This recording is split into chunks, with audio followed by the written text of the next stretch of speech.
നോക്കിക്കോട്ടെ, ഇതിൻ്റെ ഭംഗി എന്താ നോക്കട്ടെ. നല്ല സൈസുള്ളൊരു സാധനം കേട്ടോ. ഓവർ പറഞ്ഞാൽ ഇതാ ഈ കൈയിൻ്റെ ഉള്ളിലിങ്ങനെ കിടക്കും. നമ്മളെ വലിപ്പുണ്ടല്ലേ.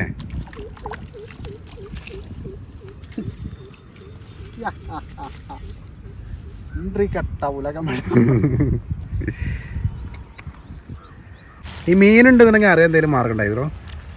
ഇതുണ്ടെങ്കിൽ മെയിനായിട്ട് തീമ കരിമീൻ തിലോപ്പിയാണ് കിട്ടല്. അപ്പോൾ ഈ തിലോപ്പിയ ഉണ്ടെന്നുണ്ടെങ്കിൽ ഈ പുല്ല് ചണ്ടിയുള്ള ഭാഗത്തെ കൂടുതലായിട്ട് ഉണ്ടാവുള്ളൂ. അവിടെ ഒന്ന് അടിച്ചിട്ടുണ്ട് കേട്ടാ, അല്ലെങ്കിൽ ആ പുല്ലിൽ കുടുങ്ങിയിട്ടുണ്ട്. അടിവാളോ ഒക്കെ പോവോ? ഞാൻ പോയാ ഉണ്ട്. വളരെ കണ്ണിങ് ആയിട്ട് അതിനെ പിടിച്ച് കയറ്റിയിട്ടുണ്ട്. നല്ല സൈസുള്ളൊരു ചക്കപ്പോണെ.